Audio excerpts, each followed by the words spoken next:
Last video को हमने and करा था लिंगबुई पे, जो कि शाओशांग को बुली प्रिंसेसेस से आकर बचा लेता है, उसे अपनी गोद में उठा लेता है और फिर वो इन सभी लेडीज से शाओशांग से अच्छे से पेश आने को बोलता है। अब खुद शाओशांग को सैंडल्स भी पहनाता है और उसे वापस उसे लंच वाले रूम में ले जाता है।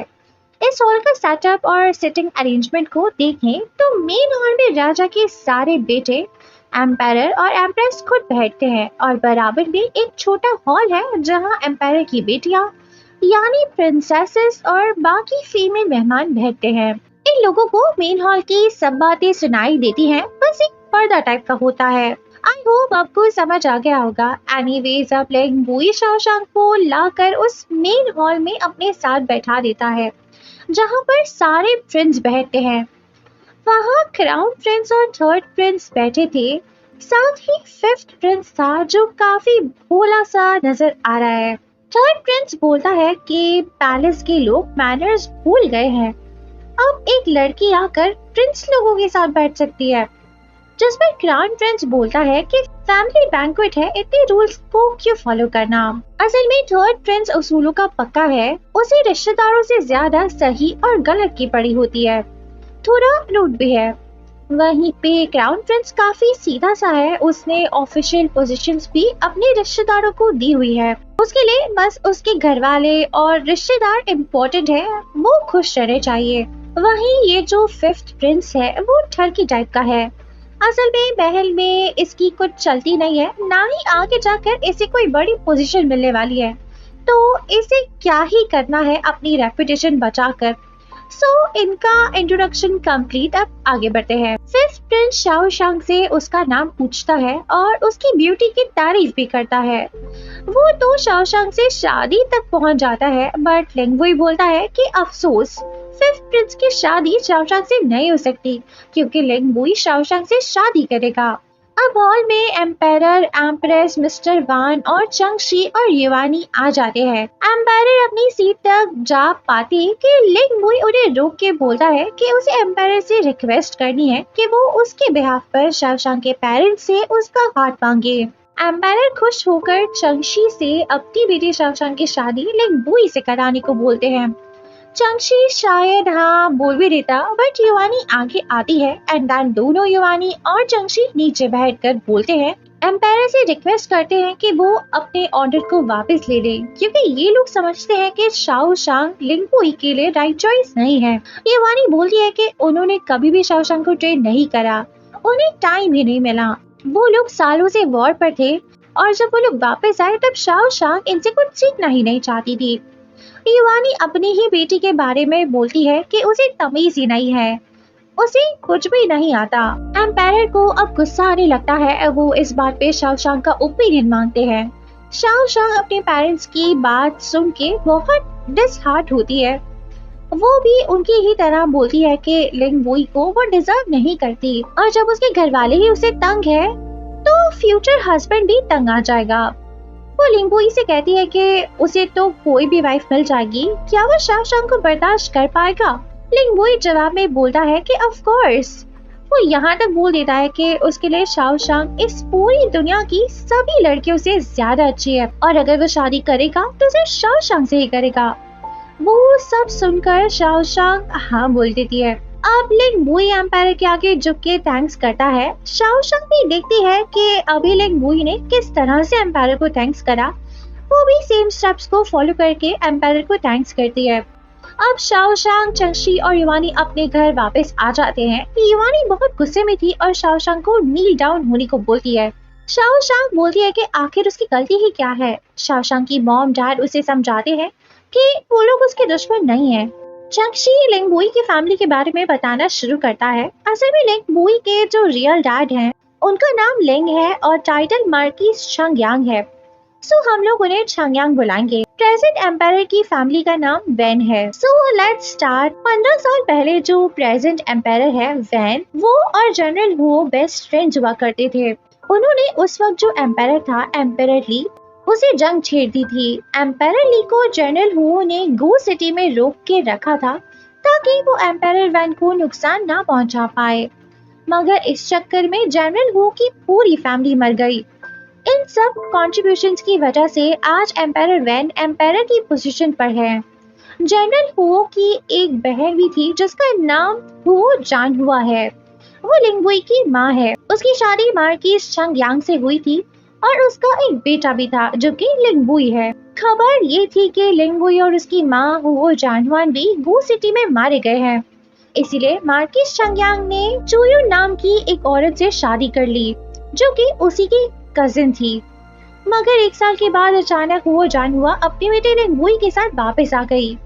शाओ शांग सवाल करती है कि उस वक्त ऑफिशियल्स ने मार्किस चंगयांग को छानियों से डिवोर्स करने को क्यों नहीं बोला, जिस पर चंगशी बताता है कि वो इसीलिए क्योंकि छानियों की पहचान कंसोर्ट टोयांग से है। कंसोर्ट टोयांग प्रिंसेस यूचांग की दादी है। ये लोग एम्पायर के रिश्तेदार हैं। बचपन में एम्पायर को इन्हीं लोगों ने पालकर बड़ा करा है, इसीलिए एम्पायर इनकी इज्जत करते हैं। शाओशांग कहती है कि उसे कोई फर्क नहीं पड़ता, उसे लिंगबुई से शादी करनी है, उसकी फैमिली से नहीं। युवानी कहती है कि लिंगबुई की फैमिली एक अलग मसला है, असल मसला तो लिंगबुई खुद है। वो काफी फियरलेस है, जो चाहता है करके ही रहता है, जिस वजह से ये लोगों ने एम्पायर को शादी के लिए मना कर दिया था, ये जानते हुए भी कि इनकी फैमिली को सजा भी हो सकती है। शाओशांग कहती है कि उसके पास कोई ऑप्शन नहीं था लिंगबुई को हाँ करने के अलावा। अगला दिन शुरू हो जाता है। आज लो याओ और हे जाओजुन की शादी है। शाओशांग लिंगबुई के साथ उस शादी में जाती है जहां लो याओ और उसका भाई लो बैन इन्हें ग्रीट करते हैं। वहां युवान भी आ जाता है और बोलता है कि अरे शाओशांग, तुमने फिर से नया प्रोस्पेक्ट पकड़ लिया। असल में युवान शाओशांग से कह रहा है कि अभी 3 दिन भी नहीं हुए और तुमने लड़का बदल लिया। शाओशांग बोलती है कि इसे युवान को क्या, वो लो याओ को कांग्रेचुलेट करती है। वहाँ हे जाओजुन भी आ जाती है और शाओशांग को लेडीज के सिटिंग एरिया में छोड़ने जाती है। वो दोनों रास्ते में बातें करती है। हे जाओजुन शाओशांग को बताती है कि आज हे जाओजुन दूसरी बार दुल्हन बनी है। पहली बार उसकी शादी जब प्रिंस शाओ से होने वाली थी, उसकी पूरी फैमिली मारी गई और अभी उसकी दूसरी शादी हो रही है जिसे ये लोग सादगी से कर रहे हैं। हे जाओजुन और लो याओ दोनों ही लाइट और नॉर्मल कपड़े पहने हुए हैं। देन हे जाओजुन शाओशांग को थैंक्स करती है लो याओ को उसके लिए छोड़ देने के लिए। हे जाओजुन शाओशांग को ये भी बोलती है कि उसे बस लिंगबुई से थोड़ा खौफ आता है क्योंकि उसने देखा है फंकी सिटी में वो बहुत बुरी तरह से क्रिमिनल्स को मारता था। शाओशांग कहती है कि लिंगबुई जनरल है, इसीलिए ऐसा है। जाओजुन और शाओशांग एक दूसरे से प्रॉमिस करती है कि वो दोनों कभी भी एक दूसरे के लिए प्रॉब्लम्स क्रिएट नहीं करेगी। शाओशांग कहती है कि अब से लो याओ उसका बड़ा भाई है। हे जाओजुन कहती है कि वो प्रॉमिस करती है वो लो याओ को अच्छे से ट्रीट करेगी और वैसे भी उसके अलावा उसका दुनिया में कोई है भी नहीं। युवान और लिंगबुई को लो याओ मेल सिटिंग एरिया तक छोड़ने जा रहा है। रास्ते में युवान लिंगबुई से बात करने लगता है। वो कहता है कि मैं बस पुछीरेन शाओशांग के घर उन लोगों को पढ़ाने नहीं गया और उन लोगों ने तुमसे उसकी शादी भी फिक्स कर दी। लिंगबुई कहता है कि अब से तुम्हें वैसे भी चंग फैमिली में ट्यूशन देने की जरूरत नहीं है, मैं अपनी होने वाली वाइफ की पढ़ाई खुद ही देख लूंगा और अगर तुम इतने ही फारिग हो और घर पे बैठे बैठे बोर हो रहे हो तो मैं तुम्हारा नाम ऑफिशियल बनने के लिए दे दूंगा।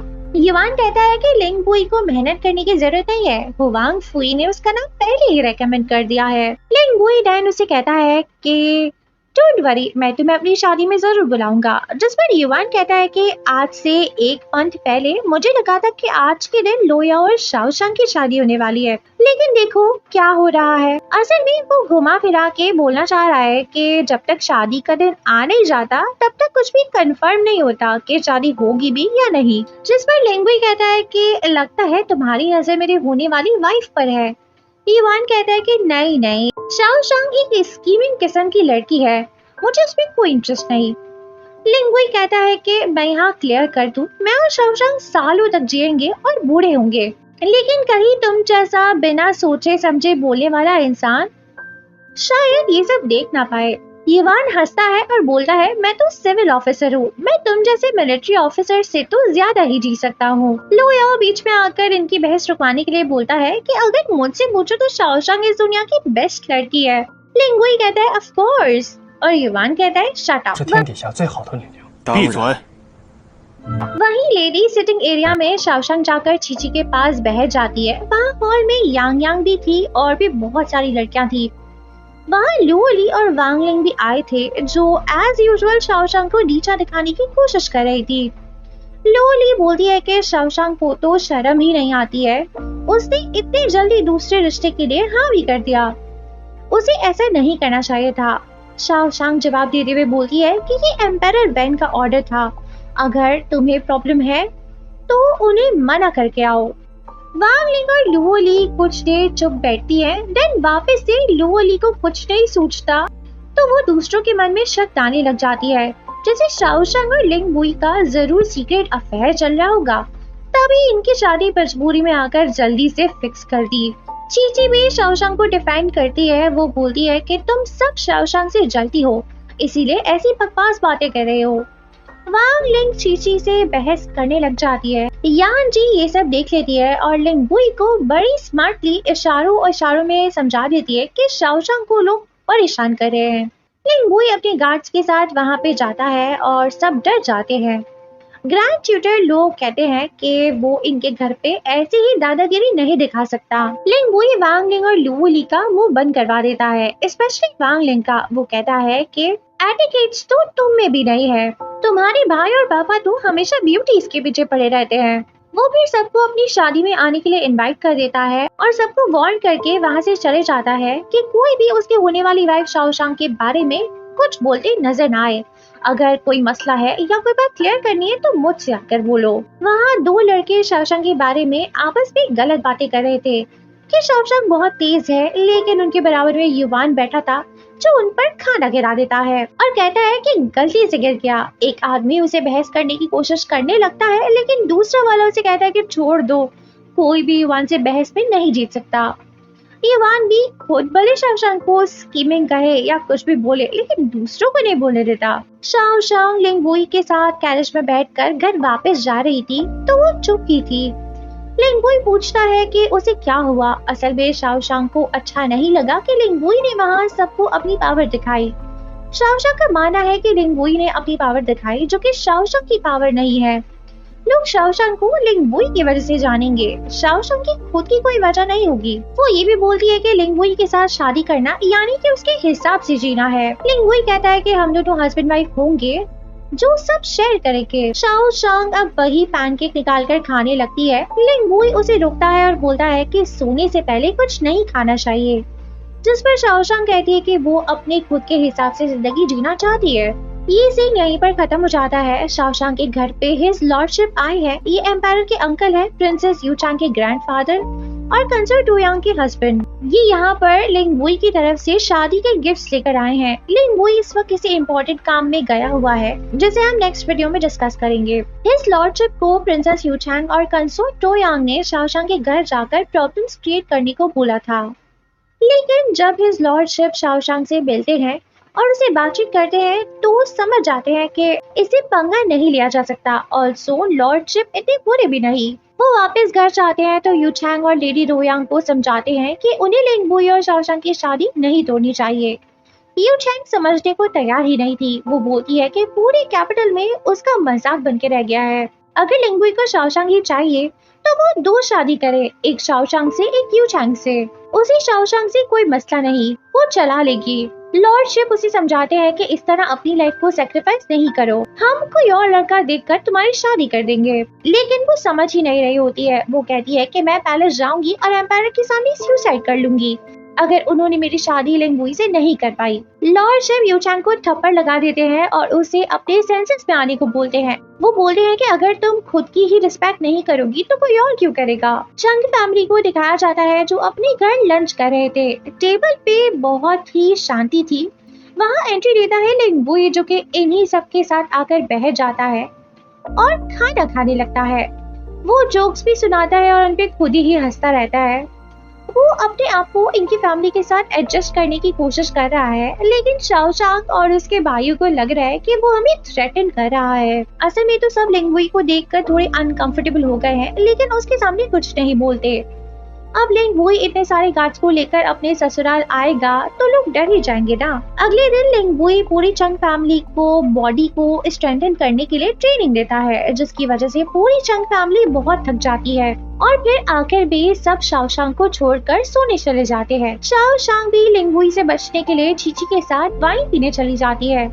जब वो और चीची नशे में होते हैं तब वहाँ लिंग वुई आ जाता है और शाओशांग को अपनी बैग पे बिठाकर उसके घर ले आता है। जैसे ही वो शाओशांग को उसके घर तक ले जाता है तो वहाँ चंग सोंग, युवान ई और चंग शी बाहर आ जाते हैं। चंग सोंग फौरन बोलता है कि मुझे लगा था तुम ऑनरेबल मैन हो, लेकिन तुम तो शाओशांग का एडवांटेज ले रहे हो। युवानी भी बोलती है कि अभी लिंग वुई और शाओशांग की शादी नहीं हुई है, वो इस तरह शाओशांग को कैसे उठा सकता है।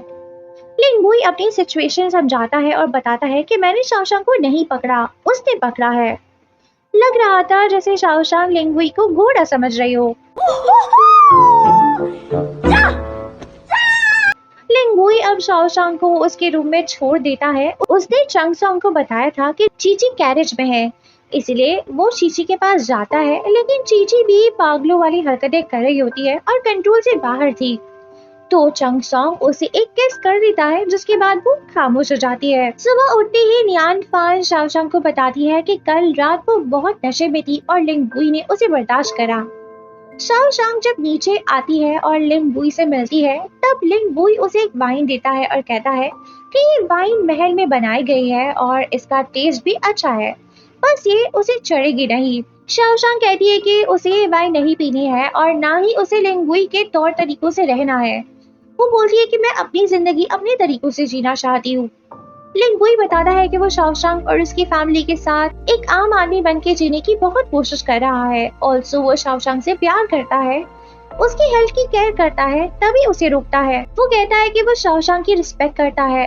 शाओशांग कहती है कि उसने तो शाओशांग का रिश्ता उसकी परमिशन के बिना ही एम्पायर से मांग लिया और भी वो जो भी स्टेप लेता है वो खुद की मर्जी से लेता है। वो बोलती है कि लिंग वुई का प्यार उसके लिए केयर नहीं सफोकेशन है।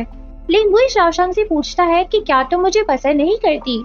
शाओशांग कहती है कि इस बात का कोई लेना देना नहीं है कि मैं तुम्हें पसंद करती हूँ या नहीं। वो बोलना चाहती है कि अगर लिंग वुई इसी तरह से उसकी लाइफ की हर चीज में इंटरफेयर करेगा तो वो इस तरह से तो नहीं रह सकती, उसे अपनी लाइफ में ये सब रोक टोक नहीं चाहिए। लिंग वुई बोलता है कि फिर शाओशांग को किस तरह की लाइफ चाहिए और शाओशांग बोल देती है कि उसे ऐसी लाइफ चाहिए जिसमें लिंग वुई ना हो। शाओशांग अब लिंग वुई को खुद के घर से निकल जाने को बोलती है और ये भी बोलती है कि अब इनके बीच सब खत्म। लिंग वुई के जाते ही शाओशांग की बेट लियांग फांग से पता चलता है कि लिंग वुई ने पूरी रात शाओशांग का ख्याल रखा और उसके लिए शूज भी लाया था ताकि उसे ठंड ना लगे। शाओशांग अपने पेरेंट्स को जाकर ये सब बता देती है कि उसने सोचा है कि वो लिंग वुई के साथ नहीं रह पाएगी।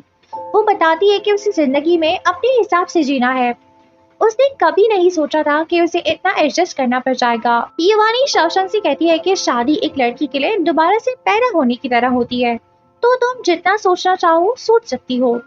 वो ये तक बोल देती है कि शाओशांग जो भी डिसीजन लेगी ये लोग उसमें उसके साथ खड़े हैं, फिर भले ही इन्हें अपनी पोजीशन से हाथ धोना क्यों ना पड़े, ये लोग एक गांव में भी रह सकते हैं। लेकिन अगर शाओशांग को लिंग वुई पसंद है और वो उसे सच में पसंद करती है तो वो सोच ले। शाओशांग अब काफी देर तक अपने रूम में लिंग वुई के ख्यालों में खोई रहती है।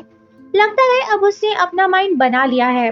वो भाग भाग कर अपने पेरेंट्स के रूम में जाती है और उन्हें बता देती है कि उसने फैसला कर लिया है, वो लिंग वुई के साथ शादी करना चाहती है। That's it guys, वीडियो पसंद आई है तो लाइक शेयर कर देना। ये video love like the Galaxy के सीजन 1 की लास्ट वीडियो है। अगर आप लोग इस वीडियो को फॉलो कर रहे हैं तो मुझे कमेंट्स में जरूर बताना ताकि मैं सीजन 2 पे जल्द ही काम स्टार्ट कर सकूं। Good bye.